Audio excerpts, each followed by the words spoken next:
Welcome back to the Talking Wolves podcast. My name is Matt Cooper, and today we're joined by two wonderful guests instead of three this week, but still two wonderful guests nonetheless. We'll start with the main man himself, Dave Azzopardi. Dave, mate, how's it going?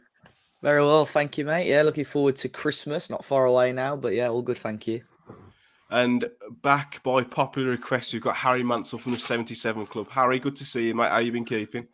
I doubt that's true, by the way, that first statement. But yeah, really good. Thanks for having me back on, lads. Thank you very much. No, it's all right. Everybody loves you. Apologies to anyone who sounds, if I sound a bit nasally. Unfortunately, I've come down with a micro knob variant. I have got COVID-19, which is fitting really, considering it's Christmas in a few days. But we move. But try not to sound as nasally as I can down your lug holes whilst listening to this. But lads, we've got quite a bit to get through. Last time we spoke, it was off the back of the Liverpool game. So there's the City game, the Brighton game, and the Chelsea game.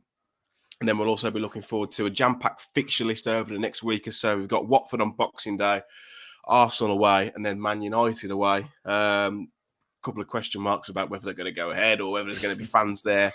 But I'm sure we'll come on to that. But Dave, let's start with the City game. Yeah. R12 kickoff. What were your thoughts on the game, mate? We were there. It wasn't a great game, was it? But I thought we did enough to maybe nick a point. Yeah, I think we've us two have been ever present, haven't we? This month so far. I think we're going to be a good month for us in terms of attendance. But no, it's one of those. I think you looked at the starting lineup straight away. You knew that Bruno was going for sort of almost damage limitation as such, with the three in the midfield and the two up top. I didn't dislike the idea of Adama and Jimenez up front. The only other time he's really tested that is against, I think it was Villa, and it was atrocious without Raul, to be fair. So yeah, I didn't dislike Adama and Jimenez up front, and as expected, first half we were sort of just trying to stop them from creating too much, which I think we did well. We had one or two half-decent counter-attacks ourselves, but obviously the biggest talking point, or one of the two biggest talking points, was the red card by Jimenez. Just stupidity. First one, you could argue, is not a booking. Second one is just stupid. As soon as the City players are going to surround the referee and so on, you're going to get a red card against Manchester City for that. And it's unlike Raul, really. So it was just a shame. And I think we had we went from half a chance of winning to absolutely no chance of winning the game when Raul got sent off there. We had no outlet up front whatsoever. But still, I think we restricted City pretty well. It's just unfortunate, obviously, that we had that soft penalty given against us. Harry, what did you think of the game? I thought that within the first half we had a puncher's chance. We were defending well, and it was sticking a little bit up top. Adama was causing a few problems for their centre halves, but as soon as Raul stupidly got sent off, it was game over, wasn't it? Yeah, definitely. I think if he'd have stayed on the pitch, as Dave said, we had a bit of a chance. But the team, first of all, with the three in midfield, I didn't mind it too much when we beat them back, was it 3 years ago now? I think we started with Catrone and Jimenez up front, and we were a similar sort of team. But yeah, I mean, at the end of the day, after that decision happens, it's just heroics from our defence, isn't it? And that's the theme of the last few months, really, hasn't it? Or the last 6 games or so. We've just been so good defensively. And obviously with 10 men, you can't expect much going forward. And it was, terrible decision, the penalty, which I'm sure we'll get onto. It was never a penalty. And on another day, we could have scraped a draw. I think they had over 20 shots. Obviously, we only had a couple. I can think of Kilman's header towards the end. That's the only one that sticks out as a big chance. But just great defensive work from us. And we limited one of the best teams in Europe to the one goal, which arguably shouldn't even have been a penalty. Dave, what's your thoughts on that penalty decision? I mean, for where we were up in the gods, you could see it hit him on the armpit. But I don't know how they've come to the conclusion that there's not a clear and obvious error to overturn it. Yes, I mean, for me personally, from that far away, you could see Martinez's arm was up. I couldn't exactly see whereabouts it hit him. But I still cannot understand. I can understand why John Moss has given it, but I cannot understand why VAR has upheld it.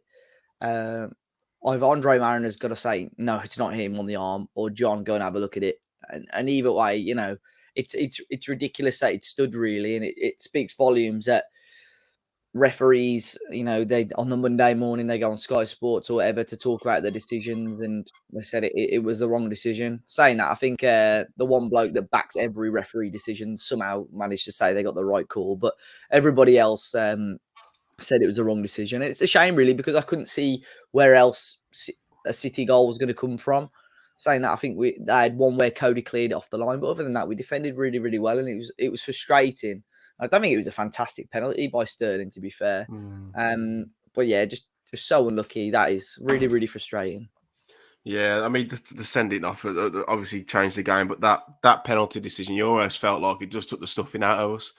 And there's no way that's a penalty. And the fact that they've not overturned it and it's a clear and obvious error, it's beyond me. But I don't want to go on about the Premier League's corrupt and it's the top 6 bias, but with those decisions, it's hard to make a case against that, isn't it, Harry?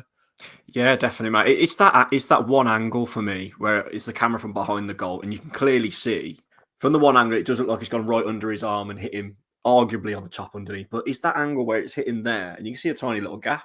There's not even nowhere near his arm. So how VAR have looked at that angle a few times and still said it's a penalty? They have this thing about the t-shirt rule as well. Rule, if it goes anywhere above the t-shirt line, then it shouldn't be. And if it's hitting there, regardless, it's not. Exactly. It's not below that anyway. Bizarre. And so how they've given it is very, very strange. I think you're referring to Peter Walton, weren't you, Dave, on BT? I think he's the only referee. He's the only referee I've seen who was like, yeah. But every other referee that's come out on various other platforms said, look, it's not a penalty. Is it Mark Hulsey, the ex-Prem ref? He's got a proper bee in his bonnet every weekend, and he just slags off every Premier League ref. He said that Mariner and John Moss should be retiring and collecting their pensions after that decision. So, he proper loves it every Monday. I think he likes to slag at least one referee off. I remember when I was on a call with him I think it was 5 Live. He was on the other end, and it was after the Neto disallowed goal against Liverpool. And he was doing his nutting about it, saying like it's ridiculous. He was class. He was absolutely class. Harry, Dave, what did you think of Pep's comments after the game about Wolves not wanting to play football? It don't bother me really. I think we heard it. We've heard it before once or twice. I remember first season we were in the Prem. We were a couple of minutes away from beating Chelsea. I think Hazard scored last minute after we went 1-0 up. And Sarri moaned about how we didn't want to play football. And for me, it wasn't that we didn't want to play football. We were very organised and knew the job. And it's quite funny that Pep made these comments, and the week after a team, probably similar stature, similar quality at full strength to us, tries to go and attack and gets pumped 7-0. Yeah. I know we've both lost the game and come away with nothing, but I'd much rather hold City to an unfortunate penalty and lose 1-0 than get pumped 7-0. So I ain't bothered. And I'm sure many of the questions are going to ask us what we think of Bruno Lage. At the moment, it isn't the attacking and exciting football that maybe we saw in the first 2 or 3 games. But I think with the tools at his disposal, the players at his disposal, at the moment, he's doing what's right for the club, and we're in an okay position at the moment. I loved his comments, by the way. His response to Pep. He was just like, I don't care. Didn't he? Did you see him in the press conference after Bruno Lage? He's just like, I don't care. That's what I found that hilarious. I think Pep expects the lesser teams to just come to the Etihad, bend over and get the ring pieces out. And say, here, have a go on this. But, teams aren't going to go toe-to-toe and play this. Do you in the Championship, right, when we went up with Nuno, I remember the only teams that we pumped, there were 1 or 2, I think we smashed Burton the once and Bolton. But other than that, at Molineux, the only teams we smashed were the teams that tried to attack us, such as Sheffield United, Brentford, Leeds. We smashed as well. Yeah. So he's got to understand. Whilst we've got a back 5 who are doing really, really well, but we're not going. Why are we going to attack them with 12 goals so far this season? We're just going to get smashed. So I'm surprised that he's not used to that, because he's surely has that every other game of the season. Yeah, I mean, I saw a few fans moaning about the approach to the game, but I just think it's flavour of the month at the minute to have a go about the way that we're playing. Harry, do you think the approach was right for the game? Obviously, the sending off changed the game, but do you think Bruno got it right to go into that game and be compact and play that low block? 100%, and I think it was right to do against Liverpool too. Against the big boys, I've got no arguments about it. They're a better team than us on paper, and we've got to try and get a result. Obviously, there are certain games, Norwich and Burnley stand out where you'd rather us attack more, but yeah, you can't complain, can you? 'Cause, I mean, we were, a minute away from getting something from Liverpool. We were a dodgy decision away from getting something at City, so it was definitely the right tactics, and I understand people's frustrations with us not attacking better, but the City one, we've gone down to 10 men, so it was just heroic to win it second half defensively, and you can't argue with the approach, in my opinion, really. Yeah, I mean, it was a pretty shit day all round, wasn't it? Really, Dave fortunately drove up in the car. I think the whole lot of the day. Unfortunately, then. Yeah, it was a bit of a shit. Dave stopped me from kicking off with a steward afterwards as well, because I had to get the lift down from the home end, and they were basically said that if I didn't move, the home fans were going to kick me in. So it was just a bad day. And was you top tier, Matt? Was you at the top floor? I was top tier because I've been on crutches, haven't I? And I got the lift up in the away end. That was fine. And then on the way back down, it had broke, so I had to go through the home end. And like everyone was asking, "What's he doing in here?" His Wolves top on. And I was like, "I'm on crutches and stuff." And they got outside, and I said to the stewards, "Can I walk across the car park?" Because that's where the Wolves fans were. And they're like, "Now you've got to walk like 10 minutes up the road on your crutches with all the City fans." And the police were saying to the stewards, "Like, if he goes up there, he's gonna get his head kicked in. He's gonna be a sitting duck." And I wasn't very pleasant, but it was just being jobs worth. But it just topped off the day, really. On the way into the stadium, Matt was like, "Oh, can I get the lift?" And the one was like, "Yeah." And then the one bloke behind us all of a sudden got a really bad limp. He's like, "Oh, yeah, I need the lift as well." And he got in. You should fall. Yeah. He got in the lift. We went, "I've been waiting for a hip replacement for ages." Oh, yeah, of course you have. Yeah. I've seen him jogging down to the stadium before. He was fucking warming up at half time. Oh, dear. But yeah, it was a good laugh, though, wasn't it? Apart from the result. But talking of good laughs, we moved on to Brighton on Wednesday. I did say it might go down as one of those games for the ages, a Huddersfield away on a Tuesday night where you do the business, where you have Dicko, Afobe, Sacco and Van La Parra. Dave, it wasn't quite that magnitude, was it? No, and I got to say, if anyone ever asks me to do Brighton midweek again, just remind me of how frustrating this one was. And not just because of the football. I got the coach down on my own, and my God, it took 5 hours bang on down to Brighton, no stop. And then the journey back was as bad. But the match was, first 20, 25 minutes, I thought, "Oh, no, here we go. It's going to be a long night." We didn't really have many attacks of our own. I saw somebody sent me a tweet as I got into the stadium saying Ain't Nori wasn't playing. I was like, "Oh, no." And then Hwang got injured really early on. But fortunately, that obviously did allow Adama to come on. I was really surprised that he hadn't started, and he had a good game, I think, Adama. But they had a couple of good chances. Brighton, I think, had a clear-cut one about 20 minutes in. Yeah. And we just sort of weathered the storm, really. And then in the end, I'd say against the run of play, because we hadn't really offered it a huge amount. We get that goal and a fantastic ball by Neves. And it's not spoke about enough. The finish from Sace was ridiculous. Yeah, such a good finish. Been saying for years he's better at the other end than he is. You remember the goal against Leeds last year that got disallowed? Yeah. He flicked it up and volleyed it. He's got really, really good technique. And it was a cracking goal. And we should have easily added another 1 or 2 in the second half as well. So in the end, overall, it was a fairly comfortable victory, but not an entertaining game. Probably not worth the sort of 9-10 hours of travelling for, to be fair. Yeah, I stopped over. Mark's either way, and I drove down. So thanks for taking me. I tell you what, the journey back wasn't very nice at all in the morning. It was rough, but the 3 points, obviously, mate, it's a long way to go if you don't pick up the win, any Dave. That'd have been I said that. Horrendous. I said the journey back would have been horrible. And normally, on a coach, you can normally, you can have a nap. I don't know why this coach, I just could not get comfortable whatsoever. Got Melly shouting at the front, telling everyone. What were people asking Melly? Right. So I don't know if anyone's not aware of it. We tend to go tatters travel if we ever get the coach, and it's a good laugh. To be fair, they normally have a pub stop, but they always advertise a former player. And I think if they can't get anyone of note, they'll just get Mellies. So he was on coach 1 on the way there, and he was on coach 2 on the way back. All right, we're going to do a quick Q&A with Mel Eves. And everyone's like, oh, for fuck's sake. Oh my God. And he gets on the mic, oh, thank you for that wonderful introduction. And my word, the questions he was being asked about his fetishes and all sorts, it was unbelievable. And honestly, when I say I had tears coming down my face, out my eyes, my facial eyes, by the way, of laughter. And then about 20 minutes later, we got lost because the motorway was shut. The driver was Russian. We got lost, and Mel Eves is trying to give us directions. The driver wasn't Russian, mate. It took you 5 hours. Mel Eves was trying to give him directions and telling everyone to shut the fuck up. Everyone's like, Mel, what's your body count? Mel. Brilliant. Oh, man. So it made that first hour of the journey go quick. The other 4 hours, I woke up from like a half an hour nap at 2 a.m. They're like, right, we've got to stop for 45 minutes now because the driver's gone over his hours. I'm there like, oh.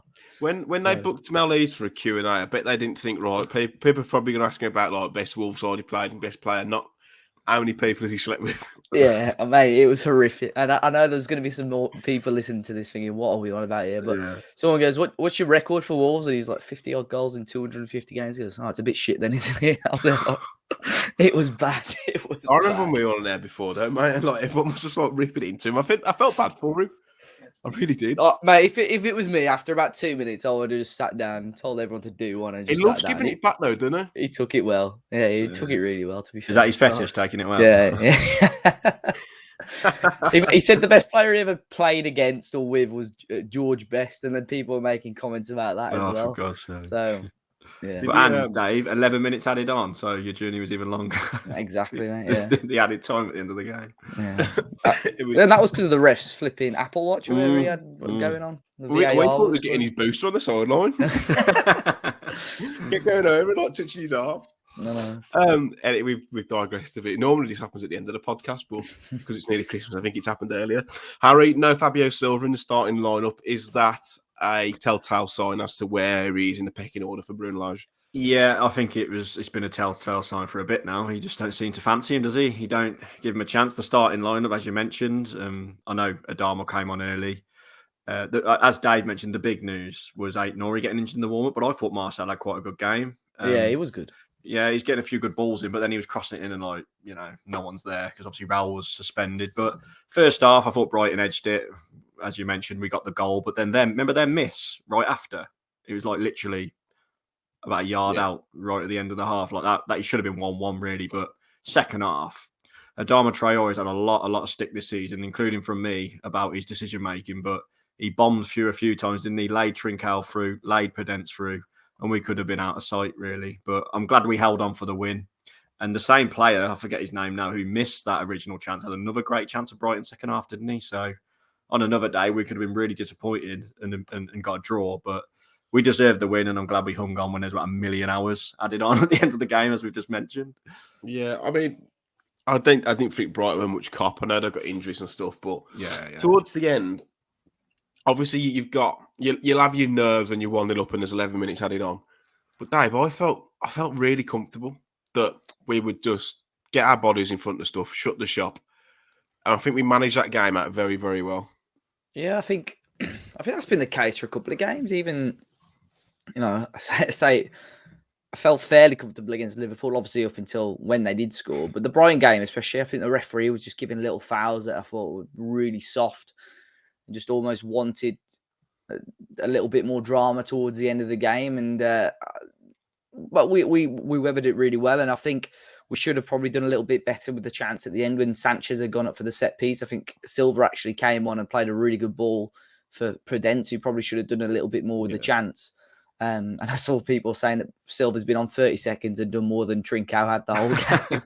So I thought Trincao was really poor first half. I thought he grew into the game in the second half, but. Just the defensive record, it speaks for itself. It's been so good this season. And if somebody said that to me at the start of the season with that current back five, I would have told them to get out, but it's been so good so far. Get out.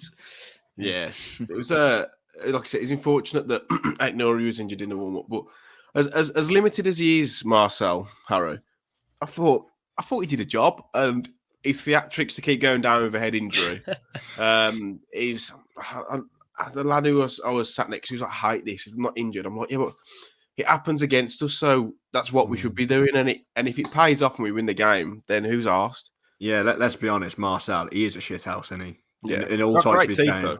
though. Yeah. But I mean, my frustration with him when he was in the team before Aït-Nouri eventually did come in was him going forward, really. I think he's always been okay defensively most of the time. But even in the Brighton game, I thought he offered quite a lot going forward. You remember his little dink when he like skimmed the bar, that one chance I mentioned earlier, he put a few good balls in. And in the left wing back area with him and Aït-Nouri, it ain't a bad little area with cover, is it really, considering how small our squad is? So I'm happy for him to be the backup. Aït-Nouri is still number one for me, especially after his performance against Liverpool. Jesus. But yeah, he did a job and he could have got a goal another day. And Saïss, remember when Saïss smashed the post as well? He could have had two on the day. So it's a bit concerning that our most offensive threat at the minute is Romain Saïss. It's mad. It is. But, excuse me, you look at Traoré and he obviously went through and he made both of them the right call to pass to Trincao and to pass for Pedence, and he's been robbed of 2 assists there. And then you get BBC Sport in an article the next day saying what's happened to Adama Traoré. It's like, well, if you watch the game, he was probably the best player on the pitch for me.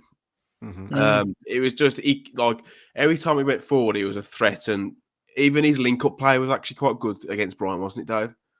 Yeah, and you took the words out of my mouth regarding the assist thing, and I put that during the game. I think it was during one of the stoppages. I put he's literally been robbed of 2 assists, both finishes by Trincao and Pedence are dreadful. I saw a few people saying the ball from Adama for Pedence's chance wasn't great, but I still think it's in front of him, and he's a decent finish, and you're 2-0 up there. And then literally, I think it was within 24 hours that article from BBC went out. So that is the frustration at the moment when I see on social media, whether it be on Twitter or Facebook or TikTok as well, quite a lot now, and people just slagging Adama off. It's just like, I don't know. I don't want to be on here fully defending him because there are still some really frustrating elements of his football. But it frustrates me when people talk about his numbers because he does deserve a lot more. And going back to Marcel as well, Harry. I know we're not on the Chelsea game yet, but for our goal that was disallowed, he played a wicked ball across the face of goal as well. So hopefully we can just start improving these little bits. And against teams like Watford as well coming up, hopefully we can see a little bit more. Just on Adama though, like obviously we know about his stats, but when Hwang went off injured and he come on, I was watching it at home. I was happy he was coming on. So as frustrating as he is, you know he's going to do stuff, and let's be honest, he's listened, hasn't he? Because that chance against Burnley when he smashed the underside of the bar and he should have passed, he's obviously got a bollocking for that because he really took his time and laid in both players, didn't he, on the night against Brighton? So he's listening, he's trying, and he's kind of damned if he doesn't. Damned if he doesn't at the moment. So either click for him. Does that make sense? All the smoke, all the fire. All the smoke, no fire. Yeah. You know what I mean? No, you're right, but. Like I said, he's still frustrating, but Adama on a bad day is probably better than Hwang on an all right day at the minute for me.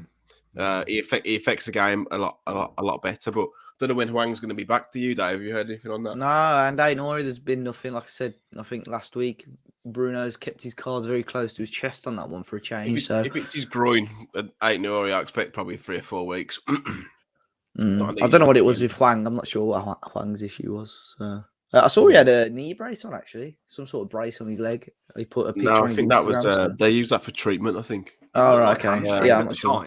From the way he pulled his hamstring. I'm not a bloody physio, but you know what I mean? Classic. My leg's gone. Then he tried to carry on, didn't he? Then he pulled it even worse. It probably doesn't help with the amount of fixtures we've got going on now. So, three more fixtures in the next 9 days. Actually say that. It's more than that.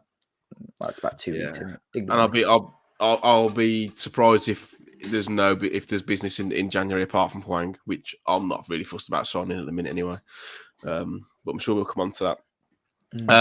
Chaps, on Sunday, the Chelsea game at a very cold and misty Molineux. Chelsea tried to get the game called off before kick-off, which was to no avail. 7 absentees for the Londoners. But first half, Dave, I thought we were the better side. We more than matched them. We had that goal disallowed, and I didn't celebrate because I just had a bad feeling. Yeah, I mean, I did.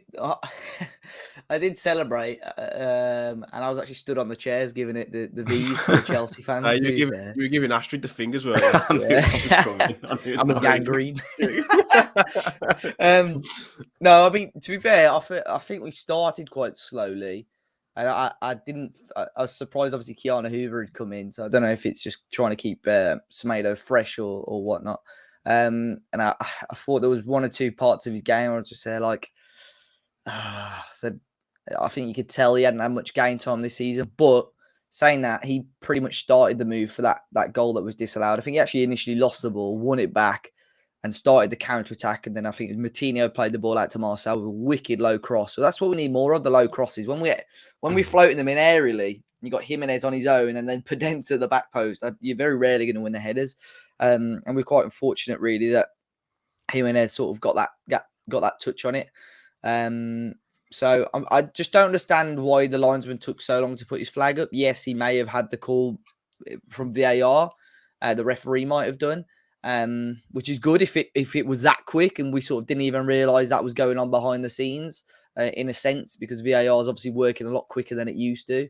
But at the same time, as a fan, surely the linesman's got to have an inkling that might be offside. So that was quite frustrating. But yeah, like I said, I was stood on the chair giving it the big one to the Chelsea fans. So looked like a bit of an idiot when that flag eventually was it the DT meme when he's there like yeah.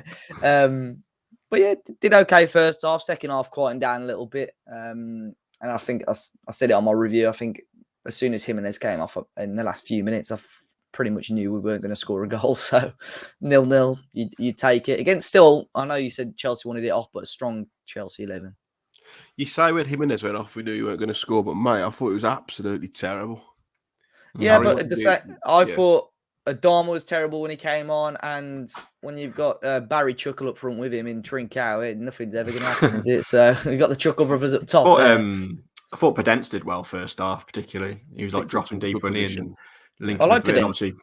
Yeah, that's a front two. That's a front two work. So I think the main advantage with Podence over Adama is his ball retention. Yeah, and his actual, passing and getting other people involved in the game.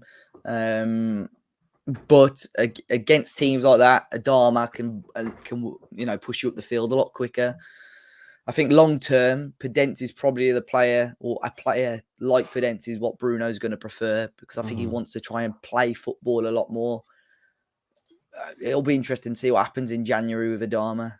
Bruno seems to be preferring him a little bit more over the last few weeks or so. But if an offer came in of 25-30 million, I think the club have got to consider it.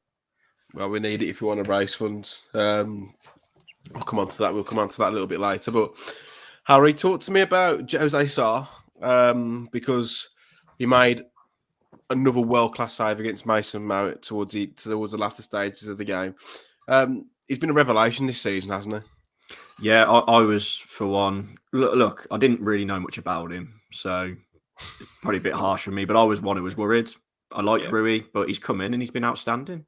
I mean, he's top of all the stat lists, isn't he? You've seen it all on Twitter this week. And you mentioned that Mount save. Was it one? Is it the one when Pulisic you went through? And great save. That was a great save as well. So he's pulled off some amazing saves all season, really. And what a keeper. You feel safe with him. And obviously it helps that our defence has been incredible in front of him too. And I love the bloke. He's got to be in and around getting that Portugal #1 in a few years, hasn't he? When Rui passes the baton on. And what a signing! Yeah. What a signing by the club. There's Anthony Lopez as well, isn't there, Dave?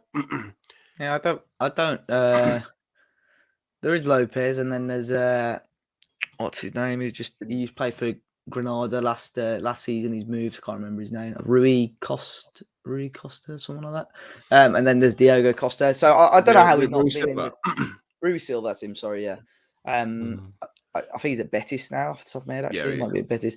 So, yeah, I don't know how he's not been in the team sooner. And I think that's what the argument was, Harry, a lot in the summer was, why are we replacing Portugal's #1 with somebody that's not even in the team? Well, we all know, even Southgate's got it. They've got favourites, haven't they? And you've seen with how good Sarr's been, and then you've seen with the mistakes that Patricio's made, even just for Roma so far this season, how much of an upgrade this has been. And probably say Wolves probably weren't expecting him to be this good.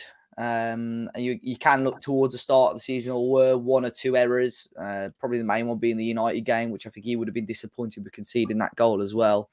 But like Harry says, he makes me feel safe, and I love him. So he was. I remember towards the beginning of the season as well. There was a few times he's really like casual on the ball as well, and he's cut that out completely. I've noticed. I don't know if it's because we're not passing it around. By the way, our playing out of the back. Yeah, our playing out of the back is so good. But they all run to the 6-yard box, don't they? It's scary, but it's good when they get out of it. So yeah, he's been really good. But I feel like we restricted Chelsea to not many chances at all. We got caught out of a couple of balls over the top. One on target, you know. That was Pulisic's chance. Was their only shot on target. Yeah. Was it Dendoncker, was it? Dendonker's header, which I think he should have scored. I think mate, that was a shit. Yeah. That was an absolute. I think it was Pulisic, man. I think it was Pulisic. Was it? Oh, it was either Mount or Pulisic. I think it was Pulisic. Yeah, the one. That's what I remember. But he went through 1-on-1 and tried to dink him, and saw like. Sorry, it was. I said Mount. Yeah. To be fair, mate, that chance from Dendoncker, the run's unbelievable. That's what we want. We want like runners from midfield, and the ball in his class, but you've got to be scoring that. It's such an easy chance. That's got no power behind it, did he? Really? I think he got up too early for it. He's heading it on the way down. But second half, like I think, especially as the ball went out wide, Chelsea kind of realised that that's where our weak points were.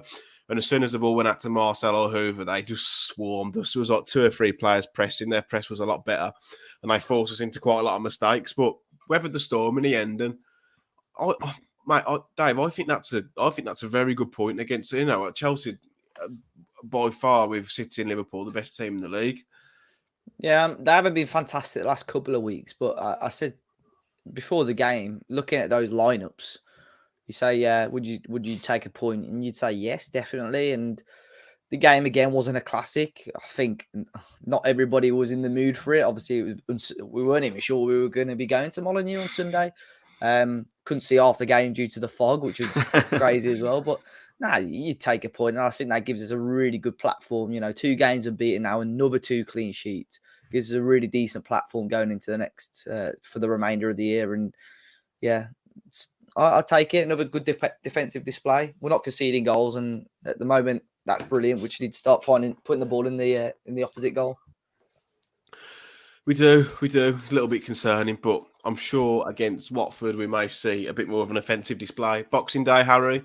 Sunday, 12:30 kickoff. Hopefully we'll be able to attend, but maybe looking unlikely with all the COVID restrictions that are being brought in. Just want to see us have a go, don't you, mate? Yeah, we've got to attack, haven't we? I don't think our fans want us to do what we did against like Norwich and Burnley and just sit back or fail to break them down, I guess. We did the job against them at their place, didn't we? We won 2-0. I think, was that our first win? Yeah. But you've got to expect us to beat them, haven't you? I know they've had a few decent wins. Obviously, they beat United, went away and smashed Everton. I remember that one. But you'd hope we'd beat them, 12:30 Boxing Day. I keep banging on about it, and I know people get annoyed with me when I say this on Twitter, but I'd hope the atmosphere is a lot better because I've been really disappointed with it this season in particular. And we've got to get behind them and try and get the win because we've got a tough game a few days later against Arsenal, haven't we? So we need the 3 points. Yeah, I thought the atmosphere against Chelsea was all right, though. I thought it was all right. But I think the issue is when you're not, a couple of things really. You're not on the front foot as well. When you're not on the front foot, you're not playing attacking-ish football, and you haven't got an anthem such as "You Know How to Dream." That was so easy to get going, and everyone will join in with that one. And Jimenez isn't exactly firing on all cylinders. C Senor's another one, which gets everyone going. Yeah. So it's just one of those. Bruno Lage is by me. I was going throughout most of the... to be fair, I remember that little spell, thing. Yeah. And to be fair to Chelsea fans, they weren't the worst this season. They were half decent as well this year. So... in terms of away fans this year, but yeah, it is a concern. Where oh dear Lord, yeah. But even Brighton, I didn't mean the Brighton atmosphere was fantastic, but a couple of people said how good it was on Twitter, so I thought. I watched it on telly and it sounded dead on telly. I'll be honest. Yeah, I was going to say maybe that 5-hour journey got into my head. I don't know. It was obviously the home fans. It was half empty, wasn't it? Brighton home end, so that didn't help. Dave, will Dennis the Menace cause a couple of problems for Wolves up front? I really like him. I think he's a good player.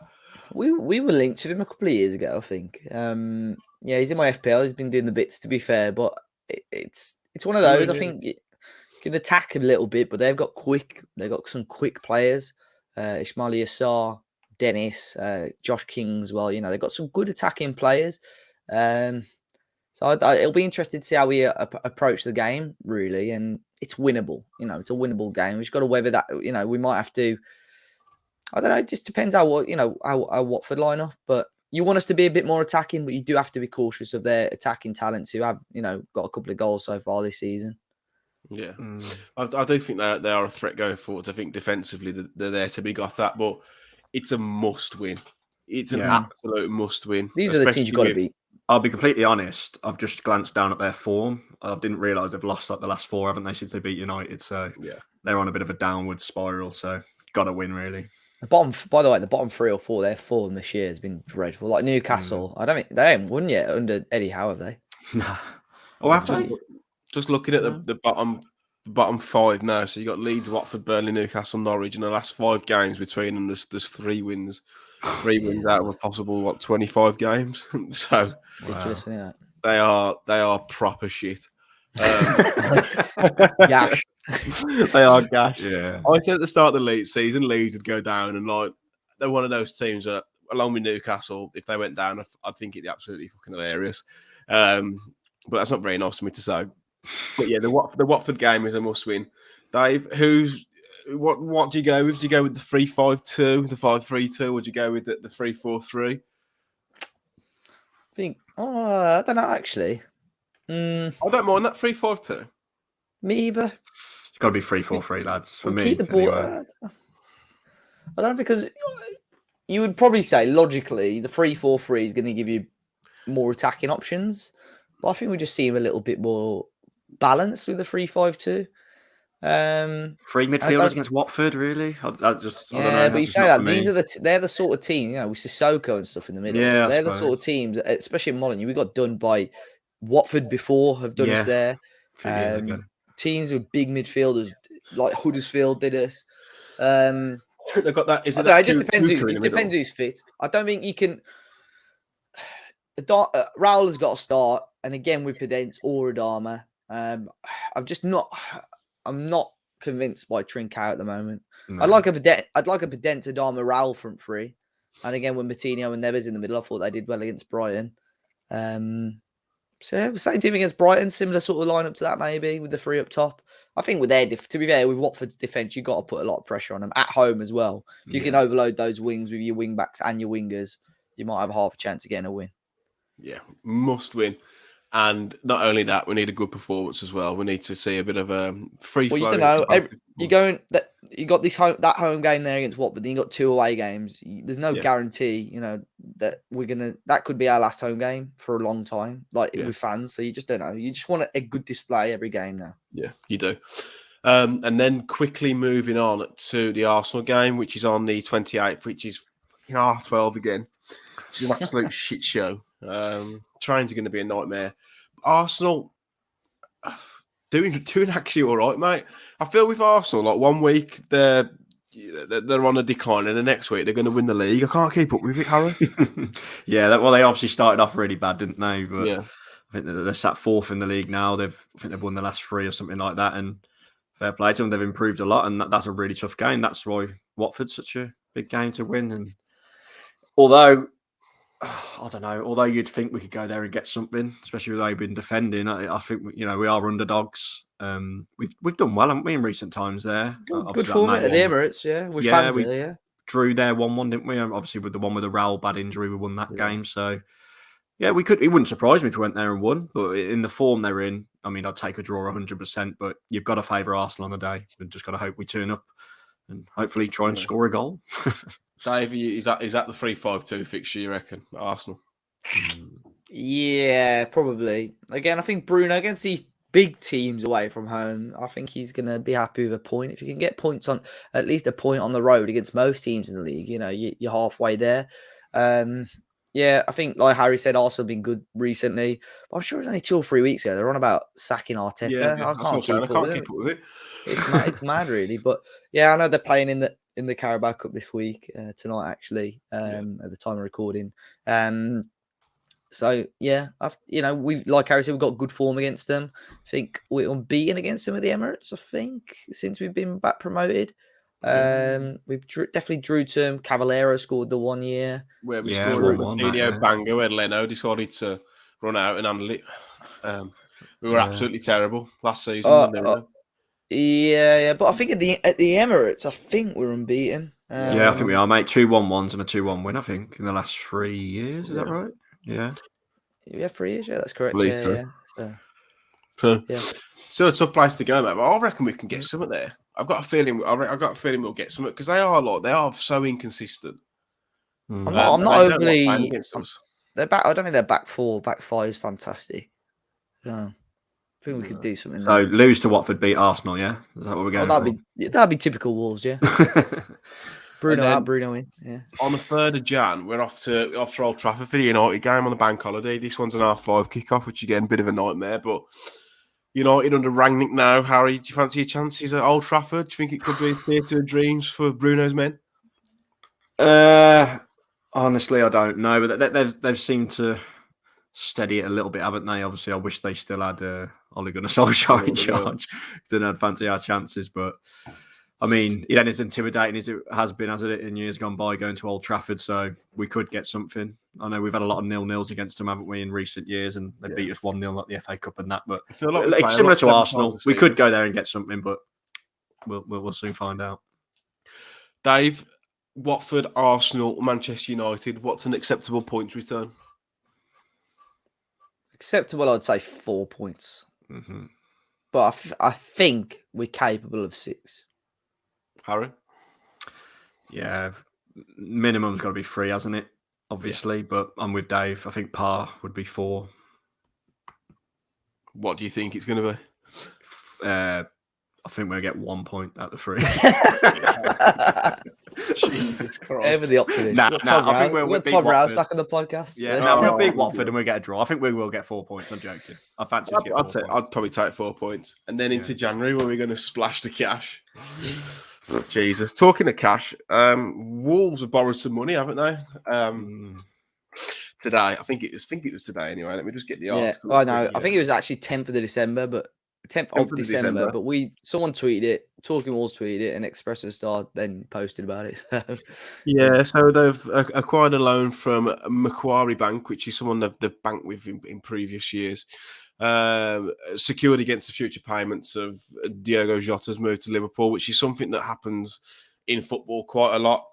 With these kind of transfer deals, you'll often find that when there's a lot of money owed up front, clubs will borrow against that amount on a low interest, just so they can free up the funds and spend the money. It's also understood that the club is still owed money by the Premier League for broadcast rights, which again is something that happens quite often. There's no set date as to when funds are released for broadcast. They just kind of get dropped as and when. So Wolves are saying that the 23 million that they have borrowed is for purely operational, for cash flow purposes. However, I don't think the club are going to come out and say it's actually to buy someone in January, because why would you do that? You're showing a bit too much leg, not only to rival clubs, but also to fans. And you don't like to tell us anything, but it's a little bit concerning, mate. I was listening to the Price of Football podcast on Monday, I believe. Very good podcast. If no one's not listened to it before, it's with Kieran Maguire and Kevin Day. It's about football finance. Fantastic podcast. Someone asked a question about Wolves' constraints under UEFA's financial fair play, and essentially with UEFA's financial fair play, I think you're entitled to lose between 25 and 30 million pound a season max, if your owners are pumping money into the club. However, in Wolves' case, and the quote is, so because the owners are not putting money into the club, you therefore drop down to a 5 million allowable loss over 3 years, and it's much trickier for Wolves, therefore, to satisfy and stay within the limits with the owners not putting any money in. This is why they've had to be very cautious as far as their investments in the transfer markets are concerned. Dave, a little bit worrying, isn't it? I don't really know what to make of it or how to sort of The bloody losing interest, I get him out. You've got people talking about the Chinese government not allowing them to release the money. Then you've got me sort of being sensible, saying, well, look at the pandemic last year, and a lot of clubs. Well, I say that, but clubs are still spending ridiculous amounts of money. But I think this particular payment that you've just sort of brought up probably could be a couple of things. It can be for transfer budget, but more than likely them looking at the rising cases and thinking, right, if football's going to get shut off again, we better get ahead of ourselves and get a little bit of money in the bank just in case. You don't know. Nobody knows. The only people that know, obviously, the board and whatever. And it's sort of worrying. But who knows? I said at the time. I think I said in the summer. And this is no disrespect to Bruno. I thought it was I said at the time. I think it was the cheap option. Yeah. And not necessarily, no disrespect to Bruno. I more mean that they could probably get away with sort of, this isn't the right term, but ripping him off a little bit, sort of under changing him a little bit. No. And I saw a really good point. I think it was last week on Twitter. Someone said, well, Bruno should just walk, but he ain't going to walk, because if Bruno Lage walks from Wolves now, but if he walks now, what job at the is he going to walk into a job at the same caliber as Wolves? No way, he's not. No. So that's why Wolves sort of have got him over a barrel a little bit with that. Yeah. So, listen to a lot of the Tifo football podcast, another one, or like podcasts who a little bit geeky and look at like tactical setups and stuff, and they all say Bruno Lage is obviously a very, very good manager in the way he sets up and the way he approaches games, which I don't disagree or agree with, but you are right, Dave. I feel like they've got him a bit over the barrel. It's like, well, we've given you this opportunity. You're going to take it, and you're going to get what you're given. But Harry, going back to what I'd mentioned previously, the Premier League loss, I think you can lose 105 million a season. The UEFA loss is 30 million, but obviously with Fosun not putting any money into the club, that's 5 million. As a Wolves fan, does that concern you?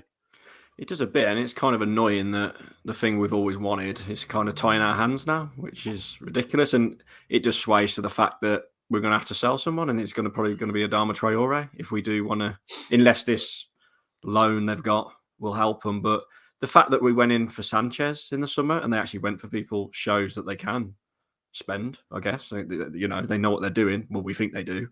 And let's be honest, we're just talking about Bruno Lage. They also brought him in because they like the style of the play and they want us to attack more, which he clearly showed he can do because of the first few games. And he needs players to implement his tactics. So they've got to find a way of bringing in a few more players. Are we going to go down the route of bringing like Gibbs White back or something like that? Probably not, because he's doing well, isn't he? Away at Sheffield United. So they've got to find a way to do it. We need to bring, at least two, at least. But if that means selling Adama, I don't know. But what we do know is if it is tying their hands that much where we're not going to sign players in January, I'm going to log off Twitter until the summer, I think, because it's going to be carnage. That'll be typical Wolves when it on deadline day. Don't go to sleep yet, folks. 10 minutes later, we have recalled Morgan Gibbs-White from his loan spell at Sheffield United. Lads, are you going to do your live stream again? Because remember that was such an anticlimax. I remember coming on and we were all buzzing. Sanchez is coming, and then nothing. How funny was that? We thought Botman and Sanchez were joining, and then in the end we were close to signing Kiefer Moore. Literally signed nobody. I remember messaging David Jones, ex-Wolves pro, said, "Listen, David, it's going to be a busy deadline day. We'd like you to come on the pod. There's a good chance we're going to sign not only Renat Sanchez, but Sven Botman and probably another one. Do you fancy coming on?" So yeah, I'll give you a shout a little bit later. I'm fucking glad he didn't come back to my message because that would have been fucking embarrassing, wouldn't it? Isn't Botman linked with Newcastle now? Yeah. I know they're linked with everyone, but he's been shit this season though. Oh, has he? Yeah, I've just seen they want Joe Roden instead now. Joe Rogan. Joe Rogan now, isn't he? No, I gave him to do the match announcements. Now, Joe Roden. Joe. From Spurs. Yeah, we'll definitely do a deadline day again. I don't know how like jam packed it'll be, but yeah, it will be. Don't go to sleep yet, Wolves fans. There's 10% off the mega store ending at midnight. I'd like to bring Nigel Longvite back from Fortuna Sittard. I'll be tuning in just for your bib impression again and your Jason. That come up on the timeline yesterday. Imagine if they re-signed Pedro Gonçalves. Imagine Penises will be on the timeline, mate. I tell you. Not mine. The one that's gone away. Oh God. You have blood on your hands times. That does my head in. That does. I'm, Gonçalves slander. Yeah, it pisses me off as well. You got to grow up. Question time, chaps. We've got some really good questions actually this week. So thanks for those who sent them in. First question is off Andy Hipkins, friend of the pod. Hope you well, Andy. So he's asked, with Ruddy, Moutinho and Marcel out of contract at the end of the season, do any get a 12-month extension? I think you can put Sace into the mix as well, can't you there, Dave? Yeah, Sace is out of contract, yeah. Yep. Yeah. Any of those get an extension for you, Dave? And a new contract? At the moment, all of them. I'm back because you just don't know, like we said earlier, you don't know if they're pumping a lot of money into the club yet. Zhao would probably give another 12 months to. I think Ruddy would want to move on because he's been like on his last year of his contract for about 3 years now. We just seem to always wangle him, get another year out of him. So as a backup, he's not a horrific choice. Remember at the start of the season when everyone was worried that he was going to be number one with Jose Sarr? Yeah. And Marcel, I think, depends on Johnny's situation. Sace, definitely, even as a squad player, even if we're to sign somebody of a higher caliber in January or the summer, I think Sace, not just off this 6 months, but off his Wolves career for the last 4 or 5 years, deserves to be a squad player for the foreseeable. Well, for one, I thought Moutinho. Oh, don't say the joke. I thought Moutinho was finished. No, he's Portuguese. No, but I thought like this was going to be. I thought he was starting to wind down, but he's impressed me this year. Sace, another one. I had no idea how long it'd last, but obviously because we didn't sign anyone, he's come in and been amazing. So yes, him. Marcel, he's played more games than I expected. I thought he was going to be Papadom legs again and be hardly ever featuring. Well, he not completely. He's been also as Papadom. Compared to last season, Marcel, I mean, has he played more games already? He probably has. But Ruddy, as Dave mentioned here, probably want to move on. But he's good backup and a bit like Cody. He's got the banter, hasn't he? So they probably want to keep him around the place. So all of them, I guess, with our small ass squad is. Yeah, probably with Moutinho though. Like he's on a lot of dough, and they'd have to take him on a lot of reduced terms. I think he'd accept it. Yeah, or unless there's a rumor he's going back to Porto this season, but that didn't really materialise. I don't know. That's how Bruno loves him as well, can't you? He loves Zhao. Everyone always says give him a coaching role at the club, but does he really want to stay in Wolverhampton? Probably. I said he was going to be our next manager after Nuno. Obviously, that's not happened now. But it could be after Bruno. Rui Pedro Silva. He's taken a job, hasn't he? His first team coach. Family cow, it's not a bad job, Family cow. Bad job. Yeah, when he was at Wolves as the assistant to Nuno, he was actually linked to him having the Sheffield Wednesday job, wasn't it? Yeah. Yeah. So, it's good, man. Good first step for him, to be fair. Yeah, fair play to him. Next question is off Bib, who's also a friend of the show, and I'm not doing the impression, so it's going to have a voice. Are we in a better position from when we started 2021 in? Good question. Yes, because we've got Raul back. Yeah. Better manager? Ooh. On form of last season compared to this season, yeah. Yeah, if we're looking at like this time last year compared to now, I think we're in a better place overall. The biggest concerns with the board rather than the players and the manager. Yeah, I agree with that. Yeah, but I think everything was sort of doom and gloom this time last year anyway, because we were still in the middle of the pandemic. And so what I will say is this, like at the beginning of this year, I thought in the summer, I thought we were going to sign. I thought it'd be like a lot of players coming in. Obviously, that didn't happen, but we got Sarr in. Obviously, we mentioned how good he's been. Wang's coming on loan, so it's pretty similar, really. Apart from obviously Raul coming back and a new manager. It's not a major improvement or major downfall. I think it's very, very similar, but I've probably just opted for this season because I think there's a little bit more excitement going into the second half of the campaign. I think. Yeah, I'd agree with that. Question from John Clark, and we don't want to speculate too much, but what the fucking hell's going on with Willy Boly? No idea. Weird, isn't it? Ever since he got COVID, isn't it, man? Long COVID. Yeah, that Burnley. Remember we lost 4-0 to Burnley. He had a shocker that day, didn't he? And Yeah, man. There's something obviously he's not been getting in at all, is he? He's been on the bench a few times. Bruno's not playing him. I've read something he keeps having heart palpitations as well. That was part of the long COVID, I think, wasn't it? Yeah. It's mad. Like 18 months ago, you would have said, he was our go-to. Like, he was one of our best defenders, and now he don't. I think he's had one appearance. He definitely started against Spurs, didn't he, in the cup? He had a good game that day as well. I thought he was all right. I don't know. Before Bruno's quote at the weekend, I just thought at the back of my head, it wouldn't surprise me to see if he'd go in January. But then even Bruno's quote is a little bit cryptic. I would imagine he because he said something about I need to wait a little bit longer before I can give more information on Willie. Brilliant. But wasn't there? I can't remember who come out and said it, or it was actually Bruno himself. Actually, a few months ago in November, said he's out all of December. Yeah, he said he wasn't back till January, and he was on the bench next.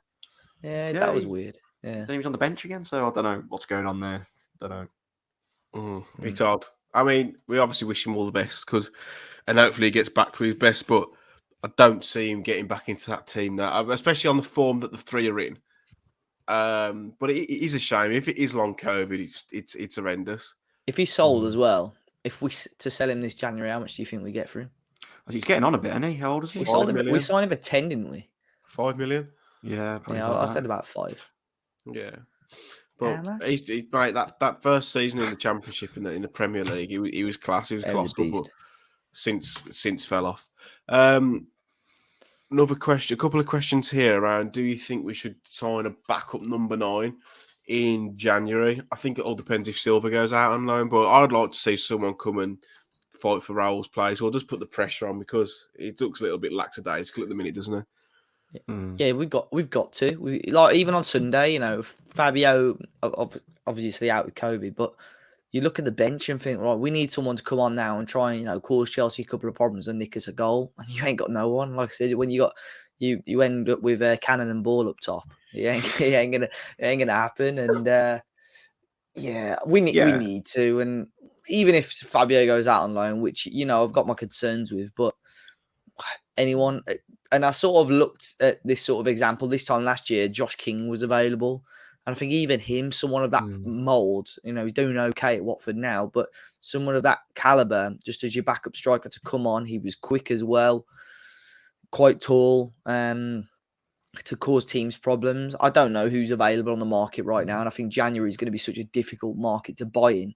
But we definitely need It's little things for me. Like, obviously, Raul weren't available against Brighton. And when we were kind of hanging on late on in that game, obviously didn't bring Fabio on until right at the end. But it's little things like holding the ball up. Like when you got like Traore, Pedence, or whoever up there, Trincao, they're not going to put their back to goal, are they? And just like chest the ball down, relieve a bit of pressure. So when Raul's not about, Fabio can't really do it he's been a baller this year, by the way. William Jose. He's actually done really well this season. Get him back. No way. Question from Cartwright: Is M. Cooper Wright's actually having a mixie on Christmas Day? I won't be. However, I'm probably going to be spending it on my own. So you won't taste it, will you? You won't taste it at the moment. No, I can taste. I've got a good taste. The only symptoms I've got is like an headache and a cold. I just feel like I've got a cold and a small penis. Yeah, I got the microdot variant. Top like a butter mushroom at the minute, mate. Preston. Yeah, get a fucking snake charmer to come and coach it Admiral. But I won't be. You could practice your mixie though. To be fair, for Christmas Day. You have practiced it. We could do it again. Yeah, I have. I did cook my own mixie the other day from scratch, which will be on Matt Cooper White's Christmas special if anyone wants to go and have a look. Once I've got the energy to edit it down, it was all right. But I'm never giving a bad review again because it was fucking well hard. Got one more question. It is about Christmas. It's from Liam Bagnall. Both, what's your best part of Christmas dinner? What's a bit of Christmas dinner that you enjoy the most? Mine's I love a prawn cocktail starter. I don't know. I'm a simple man. Starters? The prawn cocktail. I just love it, and I think where are you going for flipping Christmas dinner, Marco Pierre? I think I just love a simple fact of mixing red sauce and mayonnaise and just pouring that on top with a little bit of lettuce in there. That's me done. I love a prawn cocktail starter. Is that what prawn cocktail is? Prawn cocktail, is it? It is, isn't it, Matt? You're the chef. Yeah, pretty. Yeah, it's so. I just love it. Ketchup and mayo every year. It's ketchup like and mayo cheese mixed, sauce, isn't it? eh? And then you put it on the prawns and you got a little lettuce in there. Eat Oh, them right, down. okay. I love it. I think it's got like Worcester sauce in it anyway, and something else. Yeah. But it's basically like prawns in a fucking red sauce and seafood sauce and loads of lettuce. Fair play. Do you not like? Yeah, I'm not a big fan of turkey, to be fair. Yeah, it's dead. I think it's dead dry. Yeah, I normally have like beef or something. And I like my dinner after. No, no, I like a beef. To be fair, I'm away for Christmas, so we had like an early Christmas dinner, and I didn't have the turkey. But pigs in blankets have got to be up there, don't they? Ah, yeah, it's a shout. Yeah, Forgot about that. They got to be up there. So Yeah, I think, mate, for me, it's going to be a rogue shout of stuffing. Yeah, I like stuffing. I could eat a plate full of stuffing and gravy. Yeah. Absolutely sensational stuff. Gravy. Yeah. I had a bovril at the weekend at Wolves for the first time this season. Not a bovril in years, man. I love a bovril. Bovril's nicer. I have a bovril in the house. A little paste into the cup. I also like. We're getting to the end of the podcast now, so I'm hopeful that not many people will be listening. But I do like bovril with Nando sauce in. It's like a spicy bovril. Yeah, it's fucking well. And I also put a bit of garlic granules in there as well. It's actually really nice. A little bit. Add a little spice to that. You know what else I like about Christmas dinner as well? It's just come back to me. Pulling the crackers. Getting the hat on. I can actually picture you in that jumper with a little hat on. With a little red, like when you get the hat. I'm always gutted when I lose as well. Pulling his plonker at the table. Oh dear, chaps! I think that's it. To be fair, I think we've ran through that. Conscious of the time, and I'm absolutely shattered. I don't know when's the next podcast going to be, Dave. Probably in the new year, isn't it? Probably after the United game on the 4th, potentially. Yeah, we might be able to fit an end of year special in before then. Depends how much booze we consume. If your Dave has a party, probably not that much. But I have one bottle. I'm smashed already. I've had a couple of glasses of Prosecco tonight because I'm feeling a little bit sorry for myself. But Harry, mate, thank you for joining us again. It's always fantastic to see you. Where can people find you in the 77 Club podcast? Here we go. Underline Mansell. The 77 podcast, obviously YouTube. At 77 Club Podcast on Twitter and 77 Club everywhere else. Me, as you know, Harry _ Mansell on Twitter. I love that one. And it's just Harry Mansell on YouTube, yeah. Dave, where can people find you? Oh, by the way, Harry did a fans react on Sunday and tried at every point to get 77 Club Podcast. At the end of it, I was like, by the way, I was with Sam in the car. I was like, by the way, we do a podcast too. I was editing it, mate. I was creasing. Dave has a party on Twitter, which is DAVEAZZOPARDI. And I am M Cooper Writes on Twitter, and also Matt Cooper Bites on YouTube. We're also this week started doing a little bit with BBC Sport, haven't we, Dave? Yeah, we're going to be having articles out pretty much every other week on there. So yeah, in partnership with BBC Sport, which is obviously quite a big coup for them. And they were honoured to work with such an esteemed brand. So I was on Match of the Day earlier on the season. Do you remember that one? I've been on the Big Boys Club. Do you remember? When I was sat on the train in my away top, and I put a tweet out something like Wolves away top, West Midlands seat, and they DM'd me. It's like, can we put it on the page? I was like, I don't know. Yeah, you can. I don't know why, but I thought you meant the actual program. No, he's like the Match of the Day Twitter and Instagram. I remember. So basically, what I'm trying to say is been there, done that, lads. Sorry. Yeah. Oh yeah. Well, I was in BBC News last season when we went to Europe. Oh, yeah. And I was like, we've been to Braga, Porto. Yeah. What Nuno Espírito Santo. Nuno Espírito Santo. But Dave, do you want to show the show out? Pull the curtain down on what's been a tremendous year for podcasting. Yeah, I was going to say, I don't think we've this will be the last one of the year, so I really do appreciate it. Obviously, so this has been our first proper consistent year of podcasting again, which has been good. And the feedback that we get every time is fantastic, so I really do appreciate it. As always, if you're listening on the Apple Podcast, be sure to leave us a review. Obviously, if you're listening or watching on YouTube, be sure to hit the like button, subscribe to the channel if you're new. Merry Christmas to you all. Have a great new year, and until 2022, we'll see you then. Cheers, guys. And if anyone fancies plating me up a Christmas dinner and bringing it round, I'd be more than grateful. So just drop me a message on Twitter. I'll give you No, my catch idea. COVID, Matt. Yeah, but obviously I won't fucking cough on them, will I? But yeah, Merry Christmas one and all, and have a wonderful New Year. Thank you.